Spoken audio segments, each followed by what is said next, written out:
ઋષિ પાસેથી, બ્રાહ્મણ પાસેથી, ગુરુ પાસેથી એક જ વસ્તુ શીખવાની છે કે એના મનની સ્થિતિ કેવી છે.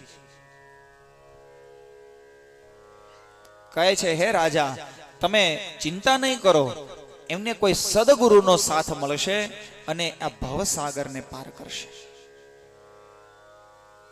અને હે મહારાજ, યુધિષ્ઠિર મહારાજે ઘણા બધા યજ્ઞ કરાવ્યા, અને યજ્ઞ કર્યા એટલે કંઈક આમંત્રણ તો કંઈક આપવું જોઈએ ને. એટલે યજ્ઞ તો એના માટે થઈને જતા કે ઘણા સમયથી ભગવાન કૃષ્ણને નથી જોયા, એટલે ખાલી ઉત્સવ કે આપણે ઉત્સવ કરીએ તો કૃષ્ણ ભગવાન આવે. તો ઉત્સવ કર્યો અને એમાં મુખ્ય કૃષ્ણ ભગવાનને આમંત્રિત કર્યા. કૃષ્ણ ભગવાન પણ એ દ્વારિકાથી હસ્તિનાપુર યજ્ઞની અંદર આવ્યા.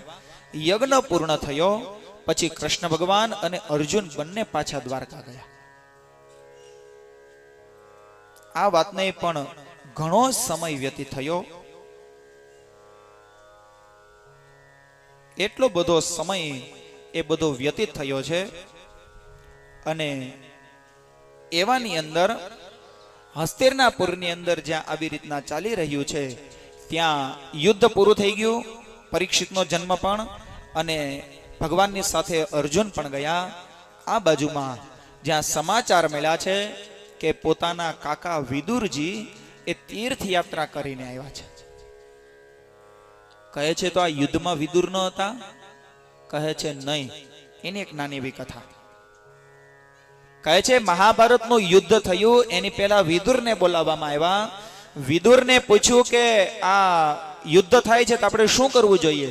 કૃષ્ણ ભગવાન વિષ્ટિ કરવા માટે થઈને આવ્યા છે, 5 ગામ આપી દો તો પણ કજિયાનું મોં કાળું, આપણે કાંઈ યુદ્ધ કરવું નથી. આમાં તમારું શું કહેવું છે? વિદુરે પોતાની નીતિ પ્રમાણે કહ્યું કે મહારાજ, આ રાજ્યના અધિકારી પાંડુ હતા, પણ પાંડુ એ નાની ઉંમરમાં ગુજરી ગયા, એટલે એના દીકરા ધર્મરાજ યુધિષ્ઠિર એ રાજા બને. પણ ધર્મરાજ યુધિષ્ઠિર પણ એકદમ બાળક છે, એટલે નાના બાળકને રાજા બનાવાય નહીં. જે નાના બાળકને તમે રાજા બનાવી દો તો શું થાય? તો એ બટેટામાંથી સોના કાઢે એવા રાજા હોય કે બટેટાની ફેક્ટરી લગાવો ને એમાંથી સોનું નીકળશે.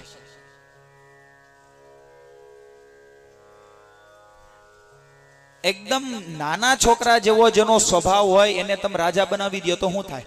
અરે રાજાની વાત તો છોડો, આપણા ગામમાં કોઈ સરપંચ બનવાનો હોય, નાના બાળક હોય 5 વર્ષનો, એને બનાવી દો ભાઈ તું સરપંચ, તો હાલે?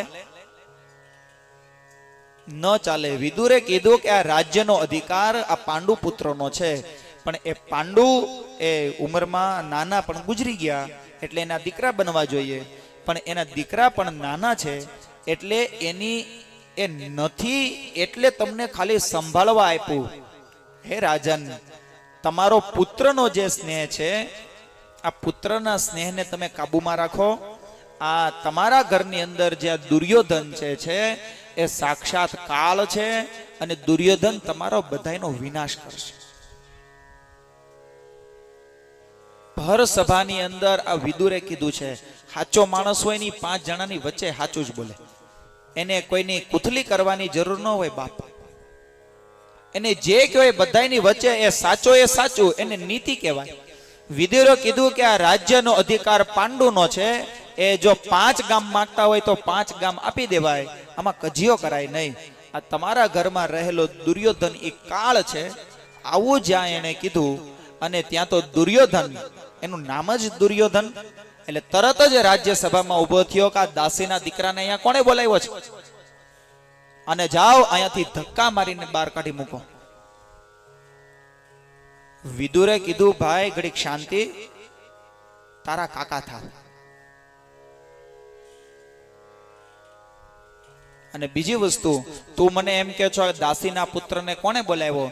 એક વસ્તુ કે મને પૂછ્યું એટલે મેં કીધું, અને બીજી વસ્તુ મને બોલાવ્યો એટલે હું આવ્યો. મને ધક્કો મારવાની જરૂર નથી. અહીંયાથી મને બોલાવ્યો એટલે હું આવ્યો છું. મારે નથી આ બાજુમાં કે નથી આ બાજુમાં, હું મારા શસ્ત્ર મૂકીને તીર્થયાત્રાએ જાઉં, તમારે જે કરવું હોય તે કરો. એમ કરીને 36 વર્ષ તો એ યાત્રા કરવા માટે વયા ગયા. અને જ્યારે સમાચાર મળ્યા કે વિદુરજી આવ્યા છે, જ્યાં એવા સમાચાર મળ્યા ત્યાં તો તરત જ ગામની અંદર, આખા નગરની અંદર બહુ મોટો ઉત્સવ થયો. શેરી જે હતી શેરીઓ બધી વળાવી નાખી અને અત્તર અને ગુલાબ એ છંટકાવ કર્યો. અને ગામની અંદર કોઈ યાત્રા કરવા માટે જઈને આવે, હરેક શેરીઓ સાફ કરાવી અને ત્યાં બધા સાથિયા બધા પુરાવ્યા છે. અને અટારીની ઉપર દીવા કર્યા, આશોપાલવના વગેરેના તોરણ બંધાવી અને ગામવાળા સૌ સાથે સામૈયું કરી અને વિદુરજીનું સ્વાગત કરવા માટે ગયા છે.